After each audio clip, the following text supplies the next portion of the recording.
Nesse tempo de livre escolha, né, das pregações aí por cada um dos preletores, entendi de Deus que nós deveríamos olhar para a carta de Judas. Então, lá em novembro, nas duas oportunidades que eu tive, nós falamos um pouco, tivemos essa oportunidade, né, de meditação na carta de Judas juntos. Na primeira pregação, que eu intitulei O Grito de Judas, bem poético, né? Mas é basicamente o que esse autor está fazendo aqui para aquela igreja. Ele grita para essa igreja: batalhem pela fé. E a primeira, então, das nossas pregações, os versículos 1 ao 16, nessa carta, é uma igreja em alerta. Então, Judas distingue dois grupos no seio da igreja, como nós vimos: os filhos de Deus e os ímpios, como os irmãos bem lembram. Esses representados por falsos mestres que se infiltraram de forma dissimulada na igreja. Então, nós vimos que Judas faz um longo discurso, apesar da carta ser bem curta, né? Mas ele emprega boa parte da sua carta aí, um longo discurso sobre a conduta desses falsos mestres, citando exemplos do Antigo Testamento para descrevê-los e para deixar muito claro uma coisa: a certeza da punição, ou seja, de que Deus não deixaria sem condenação aqueles que distorcem o Evangelho, aqueles que comercializam a fé, aqueles que transformam a graça em libertinagem. Então, a batalha pela fé ela deveria envolver, como nós vimos, o reconhecimento do inimigo e aí a consciência do juízo de Deus para o herege. E essa consciência deste juízo deve nos impulsionar à não omissão diante do pecado. Então, é isso que nós podemos verificar aqui, né, nessa carta. Fica com ela aberta, porque na medida em que eu for falando algumas coisas, você vai conferindo aí nos versículos. E se você ainda não leu essa carta, encorajo você a chegar em casa hoje e continuar meditando. Na segunda pregação, ela foi intitulada O Grito de Judas, batalhem pela fé, a igreja em ação. Então, dos versos 17 a 23, nós percebemos o modo como nós devemos enfrentar o perigo, tendo em vista os deveres de cada um de nós, de cada cristão diante de Deus, em tempos de heresia. Então, a estratégia ela envolve basicamente a centralidade da palavra de Deus, que nos exorta, de acordo com essa carta, a edificação na Santíssima Fé, a oração no Espírito Santo, a firmeza no amor de Deus, a esperança no retorno de Cristo, além da busca por aqueles que caminham para a perdição, sendo enganados por esses intrusos, né, esses infiltrados dentro da igreja. Entre os versos 17 a 23, você pode verificar isso. Então, Judas escreve uma carta para fortalecer os leitores na fé e adverti-los para não serem desviados pelos apóstatas. Eu fiquei devendo esses dois últimos versículos, o versículo 24 e o versículo 25.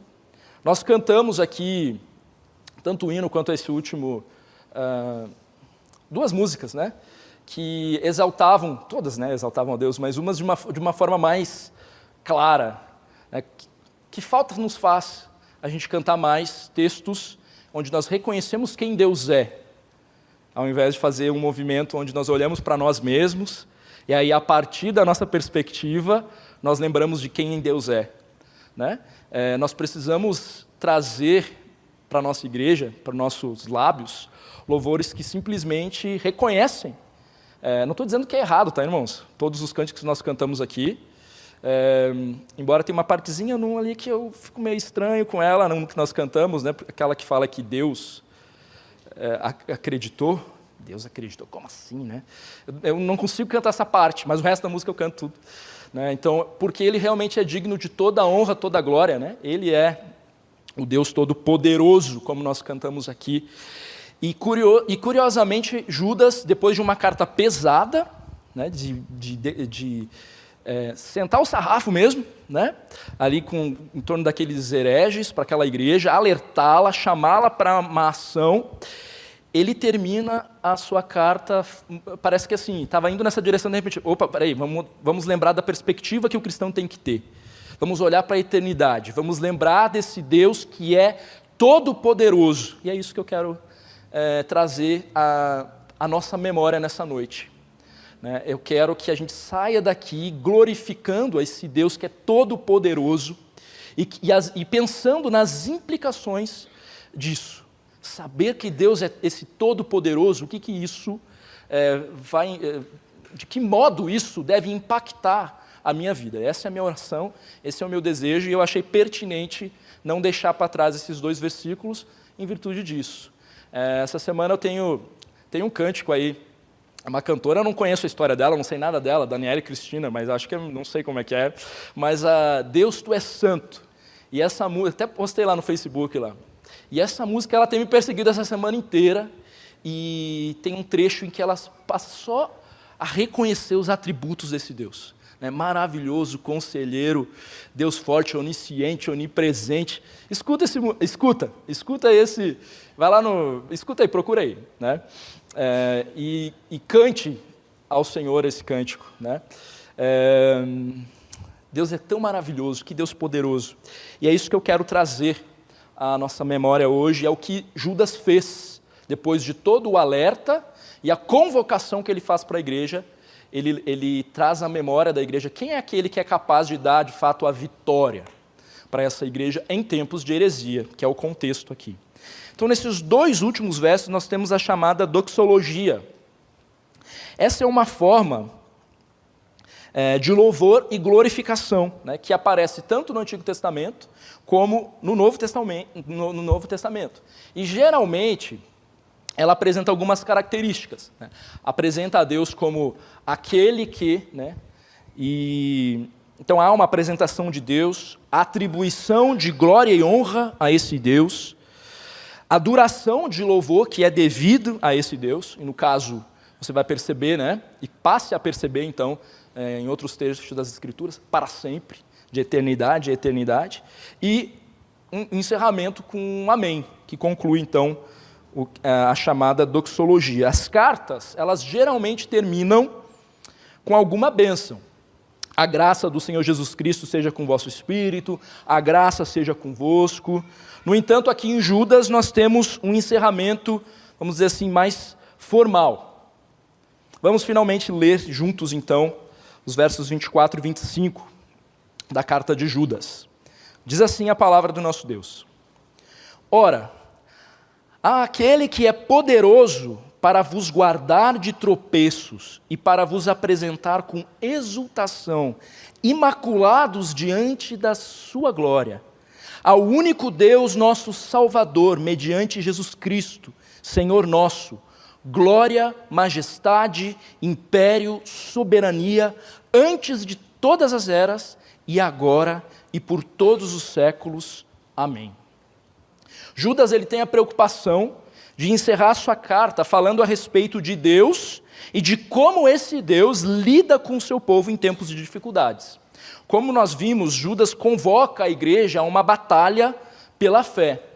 Os exemplos mencionados por Judas do Antigo Testamento descrevem os hereges que estão infiltrados na igreja, enganando alguns, e agora, então, nos versos 24 e 25, Judas deseja reforçar a verdade para aqueles que pertencem a Deus.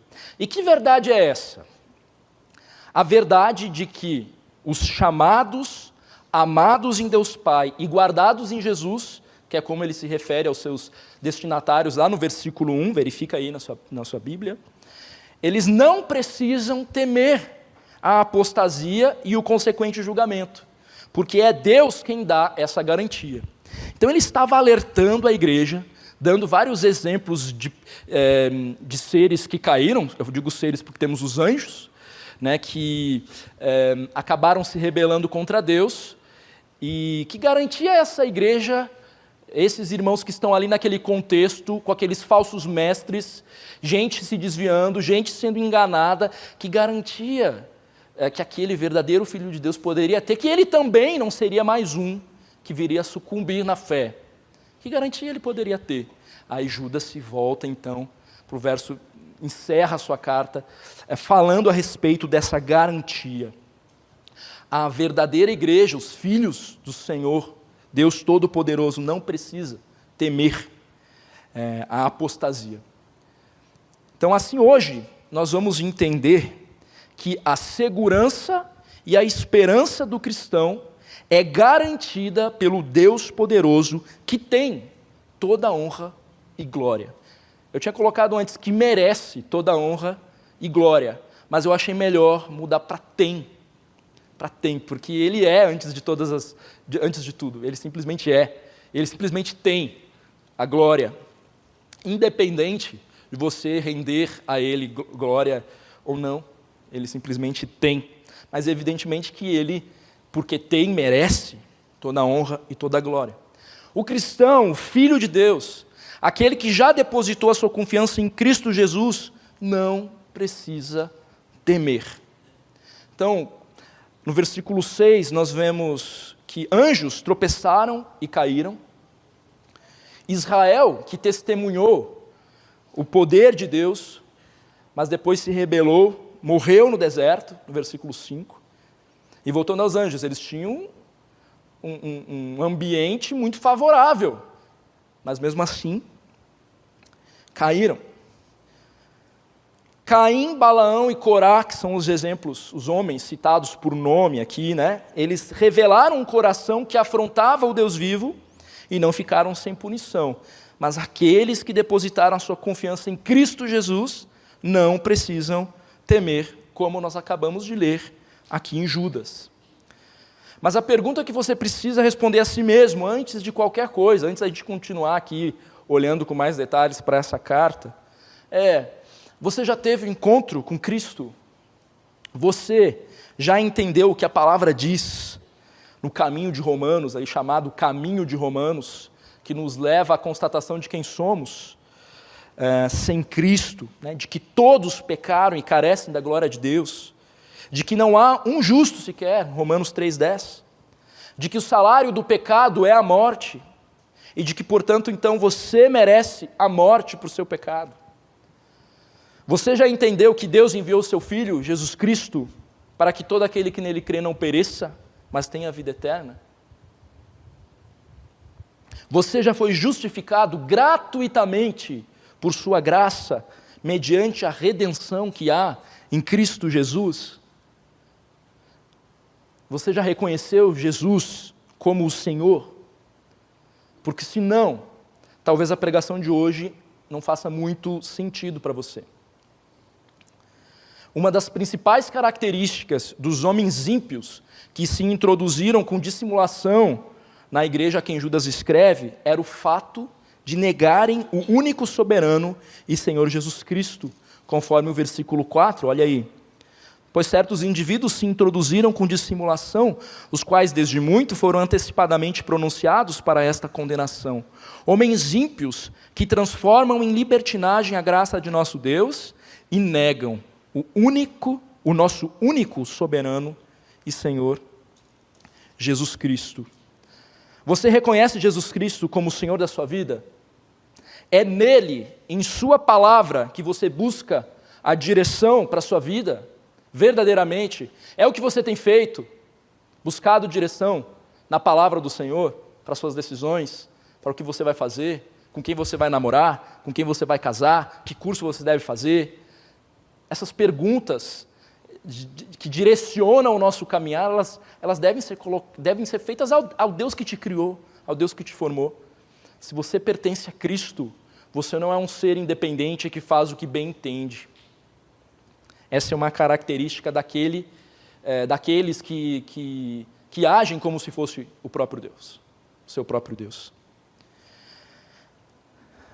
Você busca a direção para a sua vida com base na palavra do Senhor? É a orientação que ele dá aqui, como nós já vimos, entre os versos 17 a 23, para aqueles que pertencem a Deus, para não caírem nas ciladas. Sim, louvado seja o Deus Todo-Poderoso. Isso é graça, isso é misericórdia sobre a sua vida. Então saiba que o Deus poderoso, ele guarda os seus filhos para o louvor da sua glória. Ele guarda os seus filhos. A segurança e esperança do cristão, ela é garantida pelo Deus poderoso, que tem toda a honra e glória. Prestou atenção nessa frase que eu acabei de falar aqui? Porque é essa a ideia central que eu quero que o seu coração saia ardendo daqui hoje com essa verdade. Com essa verdade que Judas declara aqui na palavra. No verso 24, portanto, ora, aquele que é poderoso para vos guardar de tropeços e para vos apresentar com exultação, imaculados diante da sua glória. Esse versículo não é uma condicional. Ele não carrega a ideia de que Deus é poderoso e de que Ele talvez venha a guardar os crentes, né, os filhos dele. Deus verdadeiramente, concretamente, certamente guarda os seus filhos. Eu estou sendo redundante, mas essa é a ideia mesmo. O Senhor guarda. E que verdade preciosa é essa? O Senhor poderoso, Ele oferece proteção. Essa guarda é incondicional e exclusiva aos seus filhos. Note que no verso 21, Judas exorta seus leitores e ele fala como? Guardai-vos no amor de Deus. Nesse caso, aqui no verso 21, a palavra usada para guardar significa vigiar. Já no verso 24, é uma outra palavra que foi traduzida com a mesma palavra em português, guardar, né? Mas aqui no verso 24 tem esse sentido de guardar mesmo, de guardar. A diferença é que no primeiro, no versículo 21, nós devemos vigiar para permanecermos perto do Senhor, mas somente Ele pode guardar-nos de modo que não tropeçamos. Então, os dois verbos principais aqui, guardar e apresentar, no verso 24, somados ao verso 21, que orienta a manter-se no amor de Deus, e com o verso 20, que orienta a edificação na fé, demonstram a doutrina dupla da proteção de Deus e da responsabilidade do ser humano. Deus exorta o seu povo a ter uma atitude de busca, de quebrantamento, uma atitude que se volta para Ele, que se guarde, portanto, no seu amor, através da busca na sua palavra. E isso todo filho de Deus precisa fazer. E não só isso, o próprio Deus planta em seu coração o desejo de buscá-lo, de amá-lo. O salmista, quando escreve o Salmo 119, se não é o próprio Deus ali colocando esse intenso amor pela palavra, certamente não é do coração pecaminoso e autocentrado. É o próprio Deus que nos enche de zelo por Ele e de anseio por Ele.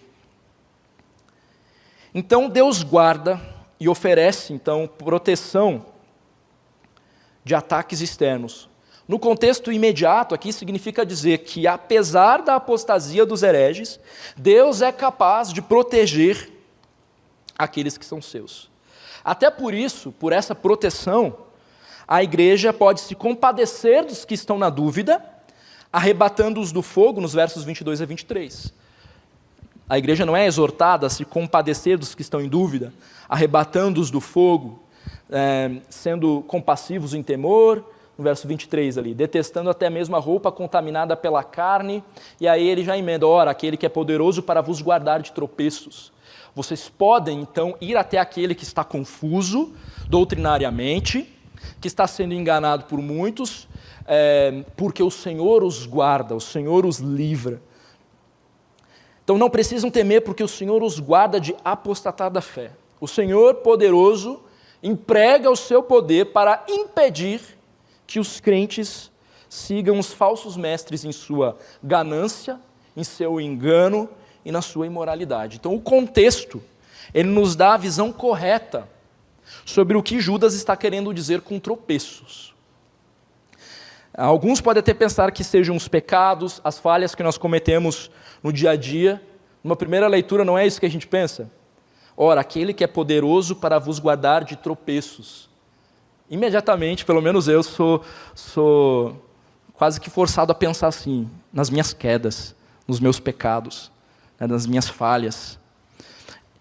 É certo que o Senhor nos dá o escape diante das nossas tentações, certamente. Ele é o autor também da nossa santificação. Né? Apesar de Ele também nos convocar, nos ordenar a ter uma postura de mortificação da nossa própria carne. Mas Ele também é o autor.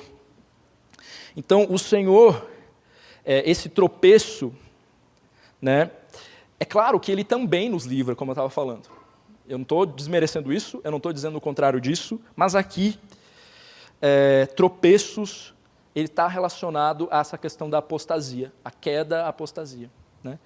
Basta a gente olhar para o nosso dia a dia, ou para o dia de hoje, e perceber quantos pecados você já cometeu.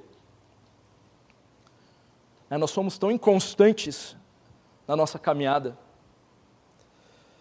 Por acaso estaria Deus falhando na sua guarda? Certamente não. Teria Ele um poder limitado? Evidente que também não. Então Deus aplica o seu poder de modo que você não caia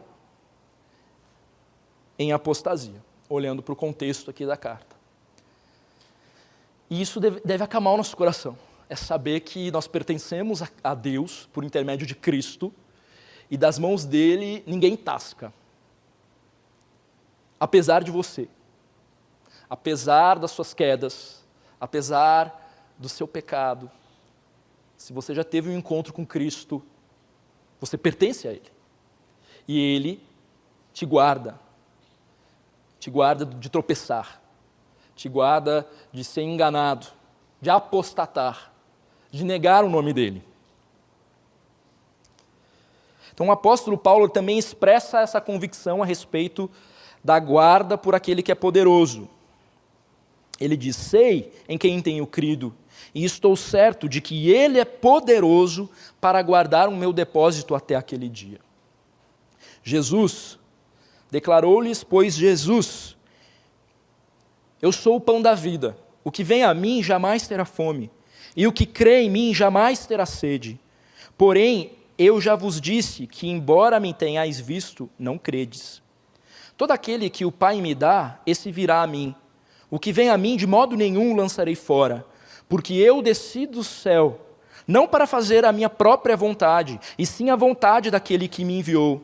E a vontade de quem me enviou é esta, que nenhum eu perca de todos os que me deu.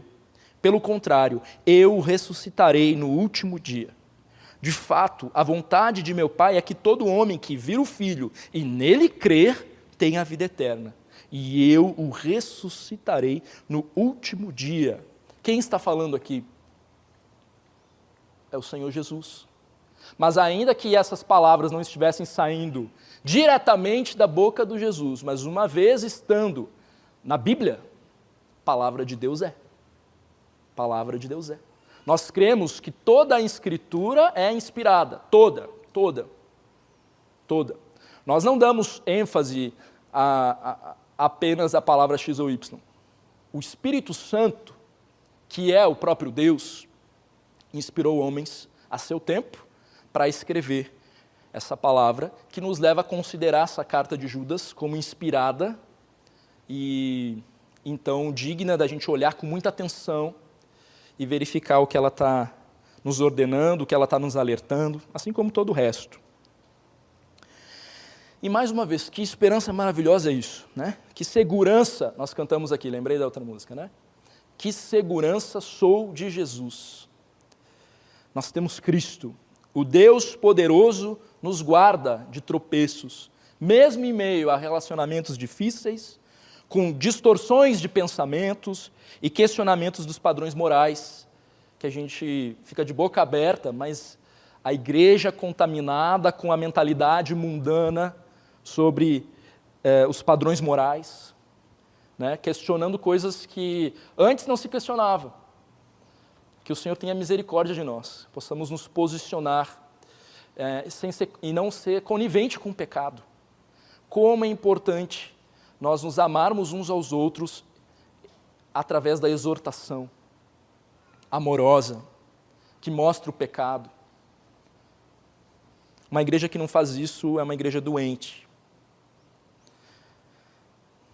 A segurança e esperança do cristão é garantida pelo Deus poderoso, que tem toda a honra e glória. A segunda parte do versículo 24, para vos apresentar com exultação, imaculados diante da sua glória. Essa parte aqui, focado ali no apresentar, também se relaciona a uma atitude concreta do Deus poderoso. Deus é ativo na obra de salvação do seu povo. Nós não somos capazes de entrar nos céus por nós mesmos. E é Ele então quem nos apresenta, e olha essa palavra, Ele nos apresenta imaculados. E é por essa razão, que o nosso encontro com Deus não será marcado por vergonha, apesar da prestação de contas que cada um de nós há de fazer pelas nossas atitudes, pelos nossos atos, mas será marcado pela exultação. Por quê? Porque nós seremos apresentados imaculados. Nós estaremos diante da sua glória sem culpa alguma. Sem culpa alguma, diante da sua glória. O apóstolo Pedro, ele usa o termo sem mácula, quando ele descreve o Senhor Jesus como o cordeiro sem defeito. Lá em 1 de Pedro capítulo 1. Sabendo que não foi mediante coisas corruptíveis como prata ou ouro, que fostes resgatados do vosso fútil procedimento, que vossos pais os legaram, mas pelo precioso sangue, como de cordeiro sem defeito e sem mácula, o sangue de Cristo. Assim, o cristão está em Cristo, imaculado, sem culpa. O cristão foi incorporado no inculpável. Você está em Cristo, então não há culpa. Você está imaculado. E essa é uma verdade maravilhosa. E Deus garante a seus filhos que estarão diante de sua glória, e isso será motivo de exultação. Eu e você, nós não merecemos isso. Um Deus que é santo, Ele toma a atitude e Ele irá, certamente, nos apresentar diante da glória dEle. O cristão não precisa temer um julgamento futuro. E aí um versículo que eu gosto muito em Romanos 8, verso 1. Pois já nenhuma condenação há para os que estão em Cristo Jesus. Irmãos, presta atenção nesse texto. Que verdade maravilhosa é essa? Já não há condenação. Nós estávamos condenados, merecíamos a morte, estávamos indo para o inferno. Mas Deus, na sua graça e na sua misericórdia, Ele nos alcançou. E já não há mais condenação para os que estão em Cristo Jesus. Eu preciso lembrar disso todo dia. Pedro, já não há mais condenação para os que estão em Cristo Jesus. E me posicionar diante dessa verdade. Esse é o... Não basta você se alegrar com tudo isso que a gente está olhando aqui na palavra e percebendo a respeito do nosso Deus. Quais são as implicações para a sua vida, para o seu modo de viver, para o modo como você organiza os seus argumentos diante dos temas que são propostos aí no teu dia a dia. Há um outro texto que diz, em Apocalipse, então ouvi uma voz como de numerosa multidão, como de muitas águas e como de fortes trovões, dizendo, Aleluia, pois reina o Senhor, nosso Deus, o Todo-Poderoso. Alegremo-nos, exultemos e demo-lhes a glória, porque são chegadas as bodas do Cordeiro. A exultação é comparável a esse momento. Cuja esposa a si mesmo já se ataviou, pois lhe foi dado vestir-se de linho finíssimo, resplandecente e puro, porque o linho finíssimo são os atos de justiça dos santos. Quem pertence a Deus em Cristo pode descansar nessa verdade. Está guardado e será apresentado diante da glória de Deus imaculado. Não importa o que tenha ocorrido, não importa o pecado que você tenha cometido, se você depositou sua confiança em Cristo, então você foi perdoado, justificado. E se alguém está em Cristo, nova criatura é, as coisas velhas já passaram, eis que tudo se fez novo. Se alguém está em Cristo, é nova criatura. Por outro lado, o apóstolo João afirmou: vi um grande trono branco, e aquele que nele se assenta, de cuja presença fugiram a terra e o céu, e não se achou lugar para eles. Vi também os mortos, os grandes e os pequenos, postos em pé diante do trono. Então se abriram livros. Ainda outro livro, o livro da vida, foi aberto. E os mortos foram julgados, segundo as suas obras, conforme o que se achava escrito nos livros. Deu o mar os mortos que nele estava, a morte e o além entregaram os mortos que neles havia, e foram julgados, um por um, segundo as suas obras. Então a morte e o inferno foram lançados dentro do lago de fogo. Esta é a segunda morte, o lago de fogo. E se alguém não foi achado inscrito no livro da vida, esse foi lançado dentro do lago de fogo. Veja bem, estar diante da glória de Deus é uma garantia do Deus poderoso a seus filhos, conforme nós lemos em Judas 24. Estar diante do trono branco é uma garantia aos que não pertencem a Jesus. Jesus está sentado nesse trono como um juiz, e diante dele estão aqueles que não têm o nome escrito no livro da vida.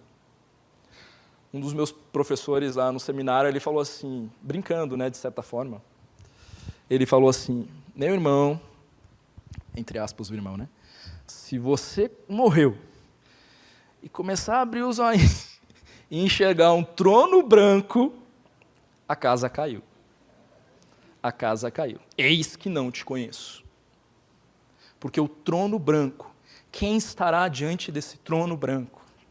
São aqueles que desprezaram, à semelhança desses falsos profetas, o nome de Cristo, o nome do Cristo, o nosso Salvador. Eu e você temos uma missão, irmãos, poderosa, que é proclamar o poder de Deus a todas as nações, aqueles que estão se perdendo. Temos que cumprir com esse mandato. Isso tem tudo a ver com entender quem é esse Deus poderoso e glorioso e a graça que chegou a nós. E isso deve nos impelir a proclamar esse evangelho poderoso, a não viver de qualquer maneira, a tirar os nós, portanto, de nós mesmos e a olhar para essa verdade, que Judas está fazendo isso. Gente, está difícil a situação, está complicada. Olhe para o Deus Todo-Poderoso. Ele guarda vocês. Ele irá apresentá-los com exultação diante da sua glória. Jesus aparece como juiz nesse texto que nós acabamos de ler aqui em Apocalipse, ao contrário do que nós vemos em Judas 25, onde Jesus aparece como Jesus aparece ali no versículo 25? Como mediador. Como mediador. Então, note que Judas nos estimula a glorificar a Deus por dois motivos. Pelo que ele faz para nos salvar, no verso 24, e pelo que ele é para a nossa salvação, no verso 25. Perdão. Então, verso 25. Ao único Deus, nosso Salvador, mediante Jesus Cristo, Senhor nosso, glória, majestade, império, soberania, antes de todas as eras, e agora e por todos os séculos. Amém. O adjetivo único é com frequência utilizado nas doxologias. Nós vemos em Romanos 16, 27, por exemplo, em Timóteo, ao Deus único e sábio seja dada a glória por meio de Jesus Cristo, pelos séculos dos séculos. Amém. Depois em Timóteo, assim ao Rei eterno, imortal, invisível, Deus único, honra e glória pelos séculos dos séculos. Amém. E isso reflete o credo de Israel, em Deuteronômio 6,4. Ouve, Israel, o Senhor, nosso Deus, é o único Senhor. E Judas enfatiza a base monoteísta, né, do cristianismo. Talvez em contraste aí aos possíveis ensinamentos dos hereges. Somente a Deus seja dada a glória. E Ele é o único Deus. Aqui, Judas, ele destaca a singularidade desse Deus e, ao mesmo tempo, a igualdade de Jesus, do Senhor Jesus, como Deus Pai. Há muitos deuses que são criados pela mente humana, mas a palavra do Senhor, ela revela o único e verdadeiro Deus. E esse único e verdadeiro Deus é autoexistente, infinito, eterno, imutável, onipotente, onisciente, soberano, o Deus criador, mantenedor da vida, o Deus que governa a história e que governa cada acontecimento da sua vida. Você deve se curvar diante desse Deus. Aceite a Cristo e você receberá vida plena. O nosso Salvador, o termo Salvador, ele aparece 24 vezes no Novo Testamento. Dessas, 17 referem-se a Cristo e 8 se referem a Deus Pai. Esse atributo ele é comum no Antigo Testamento, especialmente nos Salmos, nós vemos muito isso, né, e nos livros proféticos. Deus é o Salvador do seu povo. Judas faz questão de chamar a Deus de nosso Salvador, né, também em contraste às palavras insolentes, arrogantes dos falsos mestres. Lá no verso 10 de Judas, né? Estes, quanto a tudo que não entendem, difamam. O Senhor será juiz contra todas as palavras insolentes que ímpios pecadores proferiram contra ele. Só basta olhar aí no versículo 15, né? Eis que veio o Senhor entre as suas santas miríades para exercer o juízo contra todos e para fazer convictos todos os ímpios acerca de todas as obras ímpias que impiamente praticaram e acerca de todas as palavras insolentes que ímpios pecadores proferiram contra ele. Judas se refere ao Senhor como nosso Salvador, né? É quase que uma expressão carinhosa, vamos dizer assim, diante das afrontas daqueles que negavam, daqueles que falavam blasfêmias contra o próprio Senhor Jesus. Há único Deus, nosso Salvador, mediante Jesus Cristo, Senhor nosso. Então, Judas faz questão, já falei essa parte aqui, a esse Deus que é único, nós podemos dar glória, nós podemos reconhecer sua majestade, o seu império e a sua soberania, e isso somente por intermédio do Senhor Jesus Cristo.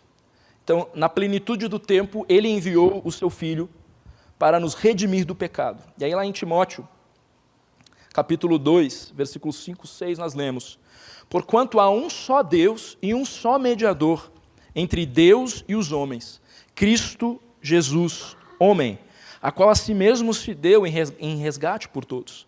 Testemunho que se deve prestar em tempos oportunos. Assim como existe apenas um Deus vivo e verdadeiro, existe também apenas um mediador entre Deus e os homens. E esse mediador é o homem Cristo Jesus. Então, assim como nós devemos reconhecer esse Criador, que há esse Criador, um único Criador, nós também devemos reconhecer que há um único mediador, e ele foi enviado por Deus Criador, Jesus Cristo. E mais uma vez nós precisamos considerar aqui, né, Senhor nosso. Cristo é o seu Senhor. Ele ocupa o trono do seu coração. Ele realmente governa a sua vida nos planos que nós gostamos de fazer, né, ano após ano. Você convidou o Senhor para fazer parte desses planos. Você o considerou. Ele é o teu Senhor. Ele realmente governa a sua vida.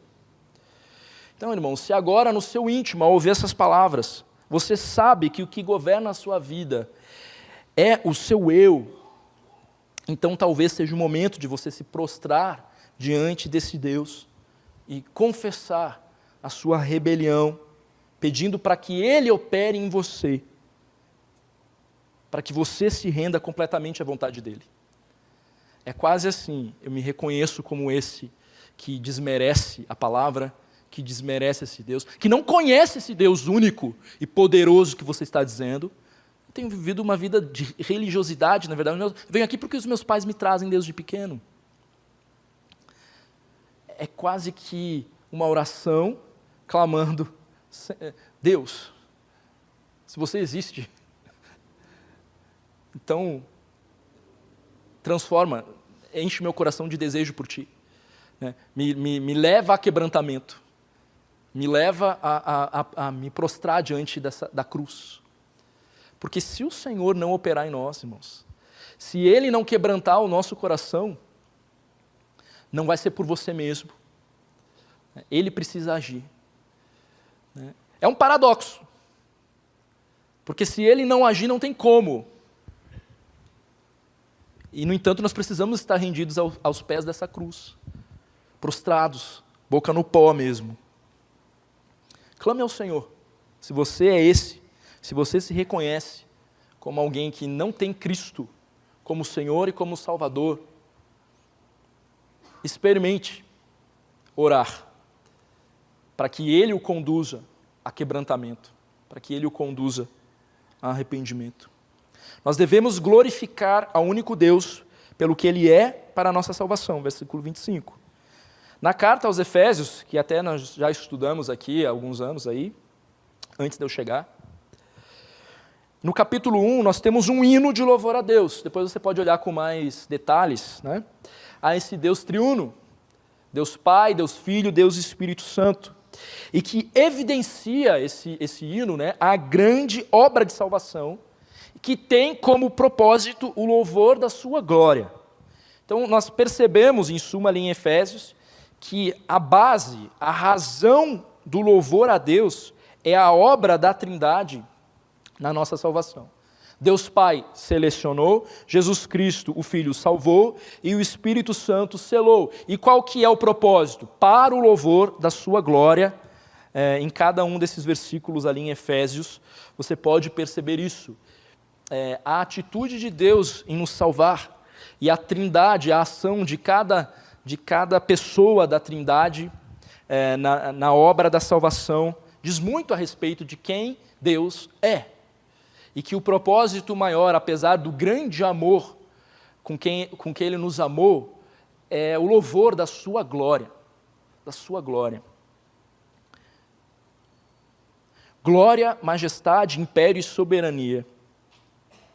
A esse Deus poderoso, que guarda do tropeço e nos apresenta imaculados, glória, majestade, império e soberania. Falsos mestres rejeitam o senhorio de Jesus.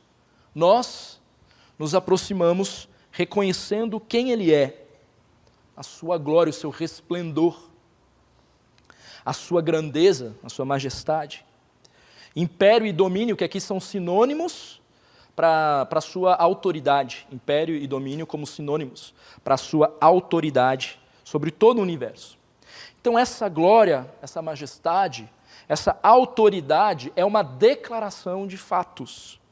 Não é uma oração, no sentido de que essas coisas sejam atribuídas a Deus. Nós não vou criticar outra música, mas o Senhor, Ele já tem toda a honra, já tem toda a glória. Ele já é. Né? Nesse sentido, esses atributos aqui que ele menciona, eles pertencem a Deus de forma incondicional, antes de todas as eras, agora e agora e por todos os séculos.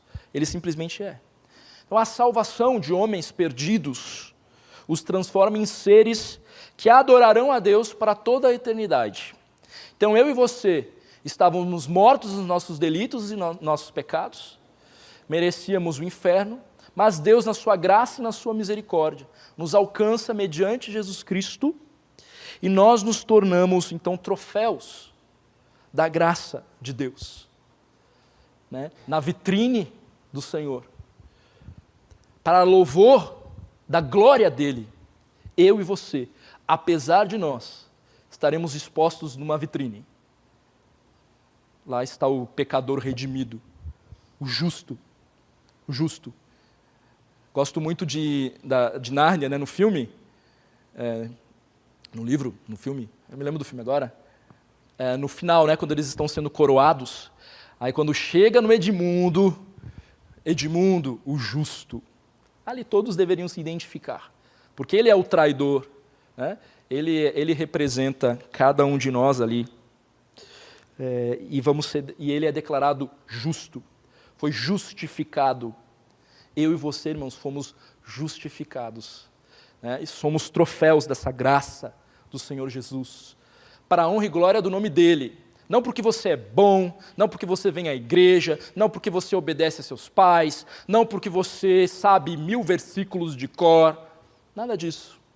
Simplesmente porque o Senhor escolheu você. Você, cada um de nós, indignos. A salvação, ela não é por obras, para que ninguém se glorie. O Senhor conhece o nosso coração. Nós iríamos nos gloriar, bater no peito. O Senhor conhece. Somos troféus da graça de Deus. Você que pertence a Cristo, de que maneira essas verdades encorajam o seu coração a prosseguir? Que é o que eu quero fazer com que você saia pensando nessa noite. De que maneira você saber que esse Deus, que é poderoso, nos guarda, vai nos apresentar, né, apesar de nós, diante da sua maravilhosa graça, de que maneira isso deve transformar a sua vida? Nós fomos convocados para uma batalha, conforme nós lemos aqui. Há uma guerra entre 2 reinos, o reino das trevas contra o reino da luz. O Filho de Deus precisa se posicionar como tal nessa batalha, mortificando a própria carne, não se amoldando aos padrões desse mundo, renovando a mente dia após dia com a verdade. Há muitos perigos, mas nós podemos confiar naquele que nos guarda de tropeçar. Nós podemos confiar naquele que nos apresentará imaculados diante da sua glória. O nosso general é Cristo. Seguimos os seus passos. Nenhum inimigo nos resistirá. Lembrei desse cântico. Que verdade maravilhosa é essa, que nós esquecemos, né? Porque estamos com a visão distorcida, lutando batalhas que não nos dizem respeito. Precisamos limpar a nossa visão. Fomos chamados para uma batalha, irmãos. Você pertence ao povo de Deus. Haja como tal. Então comprometa-se com Jesus Cristo. Ele é poderoso para nos guardar de tropeço, Ele é poderoso para nos levar para a glória, e Ele é digno de ser exaltado de eternidade e eternidade. E que bom que nós vamos poder exaltar, adorando esse Deus face a face, e não glorificando a esse Deus através da sua justiça. Porque aqueles que estiverem no inferno glorificarão o nome de Deus, porque ali está expressa a justiça e a ira desse Deus. É isso que eu queria trazer à memória de cada um de nós. Vamos orar, irmãos, que o Senhor tenha misericórdia. Coloque a sua vida diante dEle e medite mais nesses 2 versículos durante essa semana, reconhecendo esse Deus poderoso. É um Deus de poder, um Deus de poder, um Deus poderoso. Ele não brinca em serviço. Podemos confiar. Você pode confiar, ter segurança. Segurança no Senhor. Bondoso Deus, nós queremos te louvar pela tua santa palavra. Obrigado, Senhor, porque quando olhamos para essa carta de Judas, nós percebemos como a tua igreja, desde muito cedo, enfrenta pessoas que não temem o teu nome, que não te glorificam, que têm a aparência, mas não são. Mas obrigado, Senhor, porque o Senhor nos dá as ferramentas para mortificarmos a nossa carne, que estão na Tua santa palavra, e o Senhor se revela como um Deus poderoso. Ó Deus maravilhoso, nós Te rendemos toda a honra e glória pela Tua grande salvação sobre as nossas vidas. Obrigado, Senhor, porque é olhando para Ti que nós temos coragem para prosseguir, para batalhar, para exortar, para ensinar, para continuar, Senhor, Te obedecendo e Te servindo. Deus, fortifica a Tua igreja, Senhor. Nós somos a Tua igreja que se reúne aqui e clamamos ao Senhor, tem misericórdia de nós. Por favor, Senhor, continua tendo, revelando dia após dia as áreas da nossa vida em que precisamos nos arrepender, em que precisamos estar realmente prostrados diante de Ti, Deus. Molda o nosso caráter, mostrando dia após dia quem o Senhor é. Obrigado, Senhor, porque se não fosse a Tua intervenção, nós estaríamos perdidos, vivendo uma vida sem sentido. Mas em Cristo, nós podemos andar confiantes, apesar das incertezas, apesar de nós mesmos, dos nossos pecados. Obrigado, Senhor. E eu clamo para que o Teu Santo Espírito reforce a verdade que foi expressa, que foi lida aqui da Tua palavra em cada coração.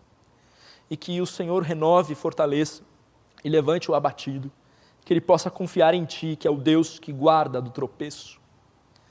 Ó Senhor, e se há alguém aqui que não Te conhece, eu clamo, Senhor, para que o Teu Santo Espírito, da mesma forma como um dia o Senhor também comoveu o meu coração, também ministre poderosamente ali, e que possa encontrar um coração maleável, e que haja arrependimento. Essa é a minha oração, essa é a nossa oração, pelo nome santo de Cristo.